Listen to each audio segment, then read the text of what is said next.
visitatori di questo spazio, entrando, vedranno principalmente un lavoro corale, come tutti i lavori che si fanno in teatro e per il teatro. Nello specifico sono i costumi realizzati all'interno della sartoria del carcere di Nukkis sotto la mia naturalmente supervisione, che sono appunto parte di uno spettacolo che è andato in scena da poco, che ha visto la regia di Chiara Murru, che è una grande regista sarda estremamente competente, con cui è stato molto bello lavorare per vari motivi. Uno dei quali è il contesto e diciamo, il mood board che abbiamo un pochino inventato assieme prima della realizzazione dello spettacolo, quindi tutte le suggestioni visive che a cui dovevamo attingere, e nella fattispecie questo dualismo fra l'essere umano e gli animali, e fra gli animali abbiamo scelto gli unici animali capaci di volare, quindi gli uccelli.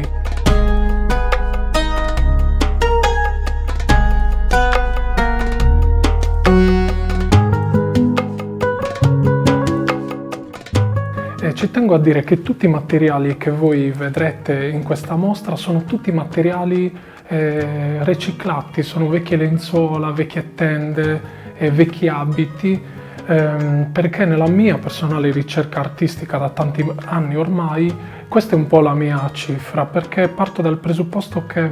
l'inquinamento e soprattutto l'inquinamento tessile nel mondo produca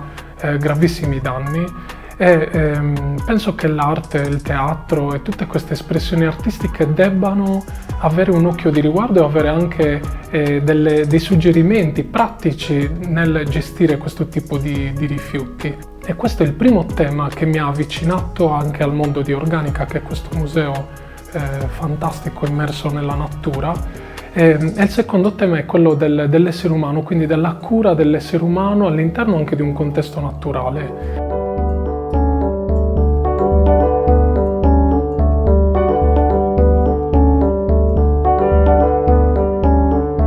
Giorno naturalmente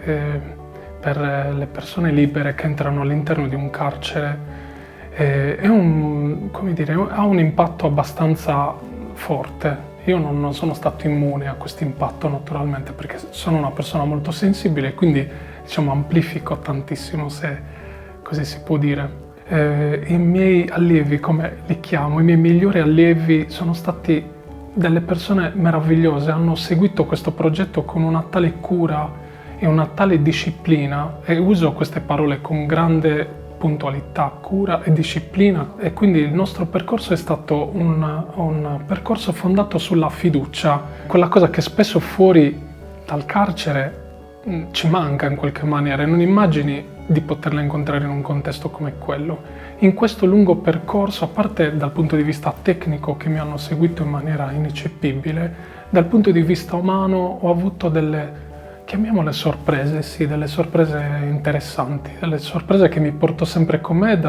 per la mia ricerca come artista, naturalmente hanno un valore inestimabile, che si sono proiettate anche sugli oggetti che abbiamo realizzato, perché il contesto cambia le persone e quindi il contesto modifica anche il percorso che tu vai. Io non sono entrato lì con un percorso